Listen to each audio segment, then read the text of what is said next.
بالکل ایسے ہی ہے. تو سیدنا عمر فاروق کی شان آپ یہاں سے اندازہ لگا لیں, بہت ساری ہیں, لیکن جو سب سے میں سمجھتا ہوں کہ نمایاں ہے وہ یہ ہے کہ آپ دعائے مصطفیٰ کا پھل تھے. سبحان اللہ.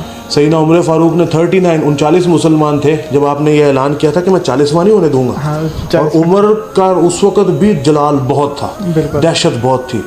40ویں رات کو سرکار دو عالم, مختصر کر رہا ہوں واقعہ, سرکار دو عالم صلی اللہ تعالیٰ علیہ وسلم نے دعا کی کہ مجھے عمر ابن خطاب جو ہے ان کے چاہیے یہ دے دیں, وہ مل گئے. اچھا, آپ صبح جب نکلے تو وہ واقعہ بچپن سے ہم لوگ پڑھتے ہیں کہ وہ پہلے سسٹر کے گھر جاتے ہیں, وہاں پر جا کر وہ گئے تو قرآن پاک کی تلاوت سنی.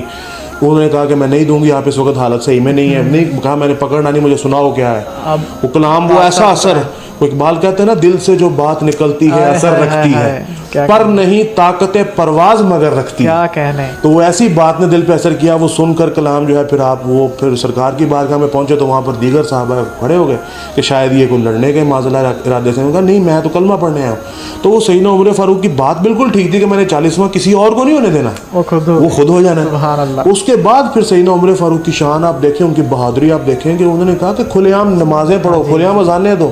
عمر نے اسلام قبول کیا ہے. تو پھر سب سے بڑی بات یہ ہے کہ سیدنا عمر فاروق بہترین ایڈمنسٹریٹر, بالکل اس وقت کے جب وہ خلیفہ بنے تھے تو بہترین ایڈمنسٹریٹر, بہترین, میں سمجھتا ہوں کہ جناب وہ ان کی ایڈمنسٹریشن میں یہ آج جو پولیس کا نظام ہے, یہ جو بہترین پولیس کا نظام ہے, ہمارے والا نہیں, تو لیکن جو بہترین پولیس کا نظام ہے قائم کیا نا وہ اب تک چل رہے ہیں. پھر جناب اتنی ان کی جو ہے نا وہ 3 براعظموں پر حکومت قائم ہوئی.